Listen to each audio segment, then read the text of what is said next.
आइए आज हम इस वीडियो के माध्यम से एड ग्रेड अभ्यास पुस्तिका विषय हिंदी कक्षा 7। देखिए कक्षा 7 के लिए हमें भाषा भारती की एड ग्रेड अभ्यास पुस्तिका हमें इस प्रकार से प्रदान की गई है। आप देख सकते हैं यह न्यू एड ग्रेड अभ्यास पुस्तिका है। इसमें हम देखेंगे विषय सूची दी गई है। देखिए विषय सूची में पाठ 1 से लेकर पाठ 25 तक सभी पाठ दिए गए हैं। इन सभी पाठों का संपूर्ण हल हम इस चैनल के माध्यम से आसानी से समझेंगे। तो आइए देखते हैं इस वीडियो के माध्यम से पाठ 17 और भी दूं इस पाठ के सभी प्रश्नों के आंसर हम किस प्रकार से अपनी पाठ्य पुस्तक से पूर्ण कर सकते हैं। आइए आज हम इस वीडियो के माध्यम से जानेंगे।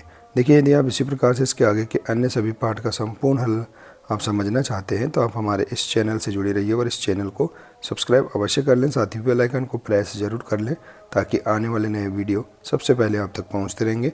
तो आइए देखते हैं पाठ 17 और भी दूं। देखिए यहाँ पर पाठ के पूर्व की तैयारी दी गई है, इसे आप पढ़ सकते हैं। इसके बाद है बहुविकल्पी प्रश्न।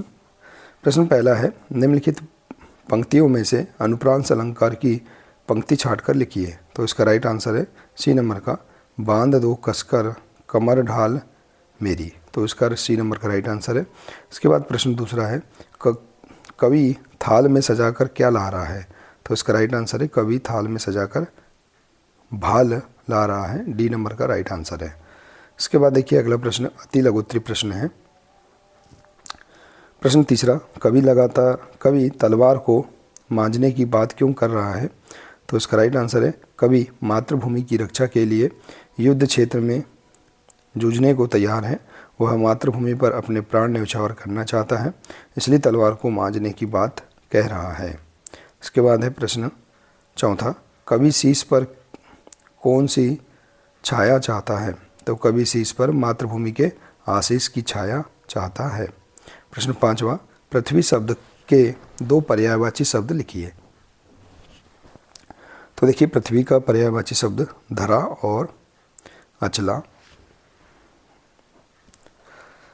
इसके बाद है प्रश्न छठवा कवि देश की धरती से क्या निवेदन कर रहा है।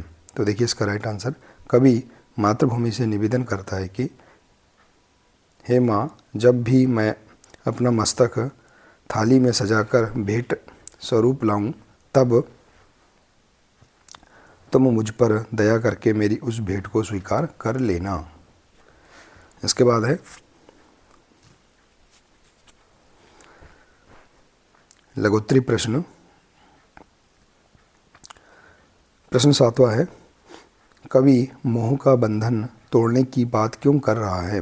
तो इसका राइट आंसर है कवि अपना सर्वस्व मातृभूमि की रक्षा के लिए समर्पित करना चाहता है, इसलिए वह मोह के बंधन को तोड़ने की बात कह रहा है। प्रश्न आठवां नीड़ के तृण तृण से क्या आशय है। तो इसका राइट आंसर देखिए नीड़ के तृण तृण से आशय जीवन के सुख सुविधा रूपी घोंसले से है।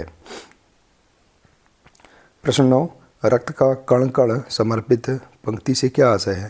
तो इसका राइट आंसर है रक्त का कण कण समर्पित से आशय यह है कि कवि अपने खून की एक एक बूंद मातृभूमि को समर्पित करना चाहता है।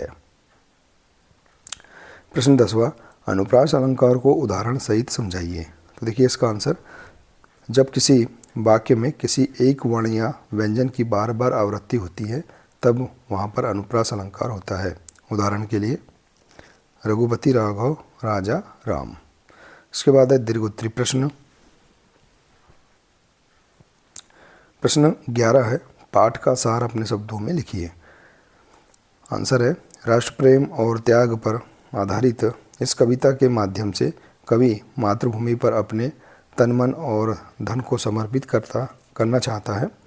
कवि मातृभूमि से अपने बलिदान और त्याग को स्वीकारने की प्रार्थना करता है। वह मातृभूमि से आह्वान करता है कि उसे एक हाथ में तलवार दे दो और मेरी कमर पर ढाल को कसकर बांध दो ताकि मैं अपना सर्वस्व मातृभूमि पर न्यौछावर कर दूं। इसके बाद है प्रश्न 12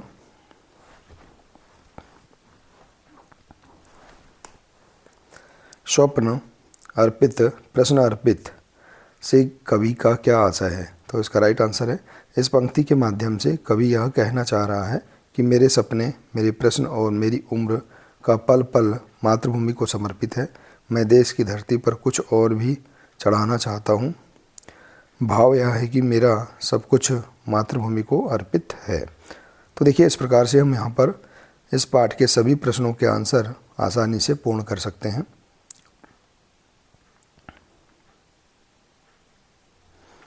आशा है कि आपको इस पाठ के सभी प्रश्नों के आंसर समझ में आ गए होंगे। देखिए, यदि जानकारी अच्छी लगी हो तो प्लीज़ इसे अधिक से अधिक शेयर करें, वीडियो को लाइक करें और इसी प्रकार से इसके आगे के अन्य सभी अध्याय का संपूर्ण हल समझने के लिए आप हमारे इस चैनल से जुड़े रहिए। मिलते हैं इसी प्रकार से इसके आगे के अगले नए वीडियो के साथ। नमस्कार।